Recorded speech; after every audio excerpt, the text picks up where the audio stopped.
আসসালামু আলাইকুম। আশা করি আপনারা সকলেই অনেক ভালো আছেন। চলে আসলাম নতুন একটি ক্লাস নিয়ে। আজকের ক্লাসের আলোচনার বিষয় ভার্ব, অর্থাৎ আমাদের ইংরেজি সেন্টেন্স তৈরি করার ক্ষেত্রে সবচেয়ে গুরুত্বপূর্ণ যে পার্ট সেটি হচ্ছে ভার্ব। আজকে আলোচনা করব প্রিন্সিপাল ভার্ব এবং অক্সিলারি ভার্ব সম্পর্কে। যে দুই প্রকারের ভার্ব আমরা সবচেয়ে বেশি ব্যবহার করি বাক্য গঠন করতে।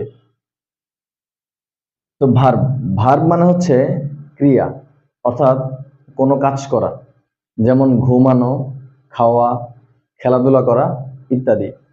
আমাদের এই ভার্বের কাজ ইংরেজি বাক্যে অথবা বাংলা বাক্যে খুবই গুরুত্বপূর্ণ। আমরা বলতে পারি যে ভার্ব ছাড়া কোনো সেন্টেন্স অথবা কোনো বাক্য গঠিত হয় না। যেমন এই ভার্বের মধ্যে আমাদের ভার্ব রয়েছে দুই প্রকার, একটি হচ্ছে ফিনিট ভার্ব, আরেকটি হচ্ছে নন ফিনিট ভার্ব। এবং এই ফিনিট ভার্বের মধ্যে দুই প্রকারের ভার্ব রয়েছে। প্রথমটি হচ্ছে প্রিন্সিপাল ভার্ব এবং দ্বিতীয়টি হচ্ছে অক্সিলারি ভার্ব। আজকে প্রিন্সিপাল ভার্ব এবং অক্সিলারি ভার্বের মধ্যে যে পার্থক্য রয়েছে এটি সম্পর্কে আলোচনা করব। আশা করব আপনি ক্লাসটি শেষ পর্যন্ত দেখবেন। প্রিন্সিপাল ভার্ব অর্থাৎ প্রধান ক্রিয়া। প্রিন্সিপাল ভার্ব বলতে আমরা বুঝি যে বাক্যে একটি প্রধান ভার্ব থাকবে, অর্থাৎ যেটাকে আমরা বলি মেইন ভার্ব। তো প্রিন্সিপাল ভার্বের সংজ্ঞা যদি আমি বলি তাহলে যে সকল ভার্ব অন্য কোনো ভার্ব এর সাহায্য ব্যতীত স্বাধীনভাবে সম্পূর্ণ অর্থ প্রকাশ করে তাদের প্রিন্সিপাল ভার্ব বলে। অর্থাৎ প্রিন্সিপাল ভার্ব বলতে বোঝায় যে বাক্যে যে এক ধরনের ভার্ব রয়েছে, যে ভার্বগুলা অন্য কোনো ভার্বের সাহায্য ব্যতীত নিজে নিজেই একটি বাক্যের সম্পূর্ণ অর্থ প্রকাশ করতে পারে, তাদের প্রিন্সিপাল ভার্ব বলে। এখন প্রিন্সিপাল ভার্বের তিনটা এক্সাম্পল আমি এখানে লিখছি। আমরা একটু এই সংজ্ঞার সাথে এক্সাম্পলগুলা একটু মিলাই দেখি। প্রথম এক্সাম্পল হচ্ছে আই কট দ্য বল। আমি বলটি ধরেছি। এখানে কট হচ্ছে ক্যাচের পাস্ট ফর্ম। তো আই কট দ্য বল এর মানে হচ্ছে যে আমি বলটি ধরেছি। দেখেন এখানে আমি বলটি ধরেছি এর দ্বারা বোঝা যায় যে আমি একটি বল ধরেছি। এখানে কিন্তু বাক্যটা আমাদের সম্পূর্ণ অর্থ প্রকাশ করেছে। দেন ইউ গো রাইট নাও, আপনি এখন যান। অর্থাৎ এই বাক্যের দ্বারাও আমাদের বাক্যে একটি সম্পূর্ণ অর্থ প্রকাশ পেয়েছে, যে আমি একজনকে আদেশ করেছি যে আপনি এখন যান। Then she gave me a gift, সে আমাকে একটি উপহার দিয়েছে। এখানে এই বাক্য দ্বারাও কিন্তু আমাদের একটা সম্পূর্ণ অর্থ প্রকাশ পেয়েছে। অর্থাৎ প্রিন্সিপাল ভার্ব দ্বারা আমরা বলতে পারবো যে বাক্যে যে ভার্ব থাকবে ওই ভার্ব যদি কোনো সাহায্যকারী ভার্ব ছাড়া বাক্যের সম্পূর্ণ অর্থ প্রকাশ করে তাহলে সেটিকে আমরা প্রিন্সিপাল ভার্ব বলতে পারবো।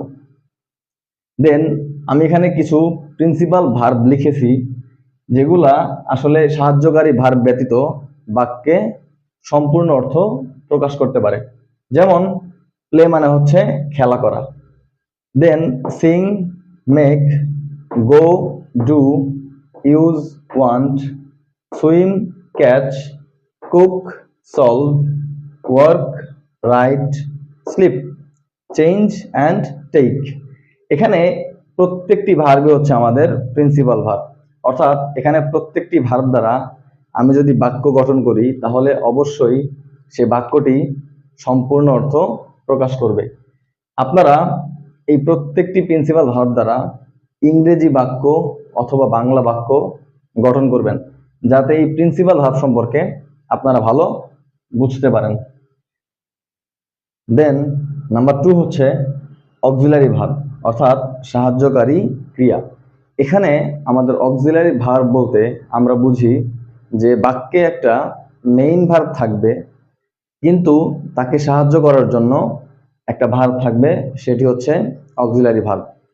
এখানে অক্সিলারি ভার্বের একটা সংজ্ঞা যদি আমি দেই, তাহলে যে সকল ভার্ব এর সাহায্য নিয়ে মেইন ভার্ব বাক্যে বা সেন্টেন্সে তার সম্পূর্ণ অর্থ প্রকাশ করতে পারে তাদেরকে অক্সিলারি ভার্ব বলে।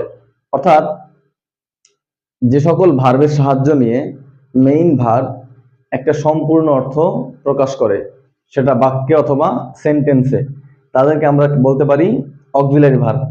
যেমন আমি যদি একটু এক্সাম্পল দেখি, তাহলে আই ক্যান ডু ইট, আমি এটা করতে পারি। এই বাক্যে আমাদের মেইন ভার্ব হচ্ছে ডু, আর এই ক্যান হচ্ছে আমাদের অক্সিলারি ভার্ব। এখানে আই ডু ইট, আমি এটা করি। এখানে আমাদের ক্যান অক্সিলারি ভার্ব যুক্ত হয়ে এই বাক্যের সম্পূর্ণ একটা অর্থ প্রকাশ করেছে, যে আই ক্যান ডু ইট, আমি এটা করতে পারি। দেন আই মাস্ট গো দেয়ার, আমি অবশ্যই সেখানে যাব। এখানে আমাদের এই বাক্যে মেইন ভার্ব হচ্ছে গো, কিন্তু এই মাস্ট কথাটি যুক্ত হয়ে, অর্থাৎ মাস্ট অক্সিলারি ভার্ব যুক্ত হয়ে আমাদের বাক্যটি আরো সম্পূর্ণ অর্থ প্রকাশ করেছে। যেমন আমি যদি বলতাম যে আই গো দেয়ার, আমি সেখানে যাব, কিন্তু এখানে আমাদের অক্সিলারি ভার্ব মাস্টের মাধ্যমে আই মাস্ট গো দেয়ার, এর মাধ্যমে বোঝা যায় যে আমি অবশ্যই সেখানে যাব, নিশ্চিত করে বলা যায়। দেন আই মে সুইম, আমি সাঁতার কাটতে পারি। এখানে আমাদের অক্সিলারি ভার্ব হচ্ছে মে, সুইম হচ্ছে আমাদের মেইন ভার্ব। তো এইখানে এই পাশে আমি কিছু অক্সিলারি ভার্ব লিখছি।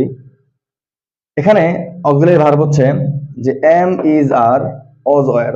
এখানে আমাদের এম ইজ আর এই তিনটা অক্সিলারি ভার্ব হচ্ছে আমাদের প্রেজেন্ট টেন্সে ব্যবহৃত হয়, এবং এই ওজ ওয়ার হচ্ছে আমাদের পাস্ট টেন্সে ব্যবহৃত হয়। পাস্ট টেন্স, এম ইজ আর হচ্ছে প্রেজেন্ট টেন্সে, ওজ ওয়ার হচ্ছে পাস্ট টেন্সে ব্যবহৃত হয়। এখন এখানে 5টা অক্সিলারি ভার্ব চলে গেল। এরপরে আরো কিছু অক্সিলারি ভার্ব রয়েছে, যেগুলোকে বলা হয় হচ্ছে মোডাল অক্সিলারি ভার্ব। তো মোডাল অক্সিলারি ভার্বের মধ্যে can, could, shall, should, will, would, may, might, must, ought to. এইখানে আমাদের এই মোডাল অক্সিলারি ভার্বের মধ্যে এই ক্যানের পাস্ট ফর্ম হচ্ছে কুড, শ্যালের পাস্ট ফর্ম হচ্ছে শুড, উইলের পাস্ট ফর্ম হচ্ছে উড, মের past form might, then must and ought to. এই হচ্ছে আমাদের অক্সিলারি ভার্ব। অর্থাৎ আমরা বুঝতে পারলাম যে অক্সিলারি ভার্ব হচ্ছে একটা বাক্যে মেইন ভার্ব থাকা সত্ত্বেও সেই বাক্যে ওই মেইন ভার্বকে সাহায্য করার মাধ্যমে একটি সম্পূর্ণ অর্থ প্রকাশ করে। তো এই ছিল হচ্ছে আমাদের অক্সিলারি ভার্ব এবং প্রিন্সিপাল ভার্ব।